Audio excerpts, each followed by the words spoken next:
dorsal column, which was originally thought to be a pure sensory column, has some descending fibers called bulbospinal tract, which is converging on the gate, inhibiting the gate.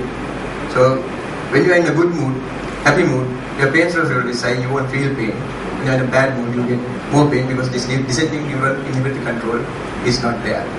Also with time, what will happen is, the same area, I'm not going to again describe the whole slide, I'm just trying to tell and describe this bulbospinal pathway.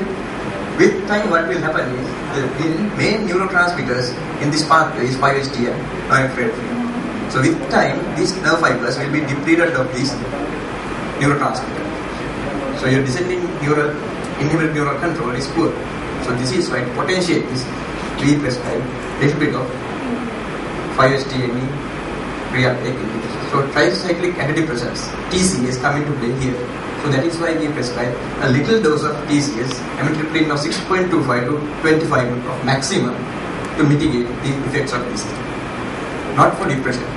Depression, antidepressant doses of amitriptyline would be much higher than this dose, more than 25 milligrams.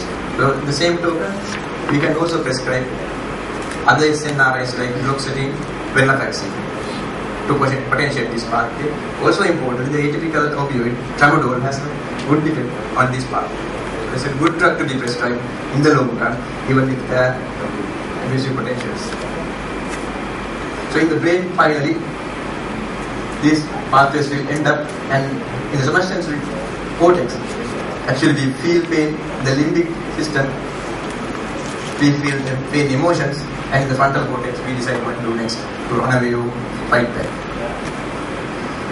So in the long run, I was also already describing this thing, what will happen in the nervous system with chronic pain is something called sensitization. This broad phenomenon of sensitization basically tells us an inappropriate or disproportionate response to normal stimuli with time. So this happens in the periphery, this happens in the center as well. So what happens in the periphery is basically the active nociceptors become more sensitized with time because of these chemicals secreted, and the sleeping nociceptors around will be awakened, damaged nerves will sprout out for collaterals, and there will be ectopic discharges coming from some nerve fibers, and there will be certain phenotypic switching take place, and they will secrete more pain substances in these pathways. Also importantly, sympathetic nervous system can invade into pain pathways and start carrying with time. So when this happens, the original pain, like say the L5 reticular pain, to start with time, what happens when the sympathetic nervous system starts to carry pain? How are the sympathetic nerves distributed in the body? Through the blood vessels. So what will happen with time is, these sympathetic nerves now invade the site of whatever injury, site of the pain carrying nerves, and they are dorsal root ganglions. This is called apoptic cross-talking. So when this happens, basically, there will be sympathetically mediated or maintained pain. So this will be more region of a blood vessel now. So that is why they get complex type of regional pain syndrome with time.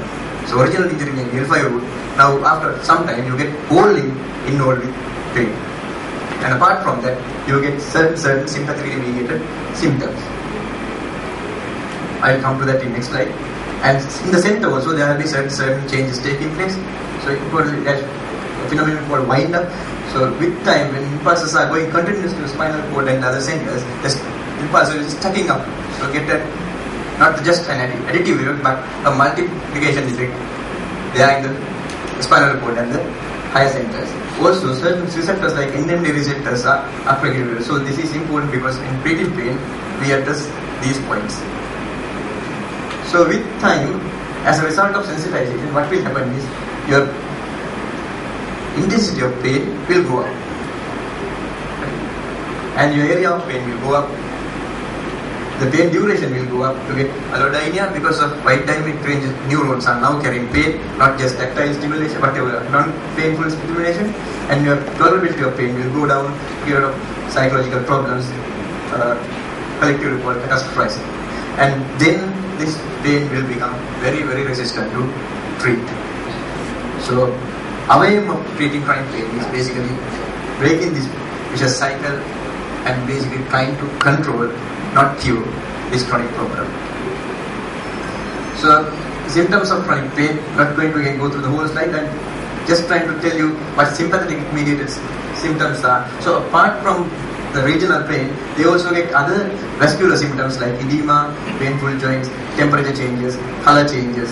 So this thing and this thing are basically examples for CRPS, complex regional pain syndrome. So with time they get also trophic changes like skin changes, nail changes, hair changes. So all this is due to chronic pain scenarios where sympathetic system is now maintaining the pain.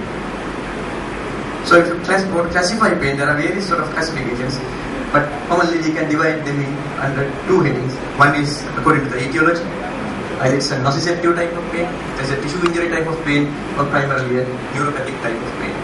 For example,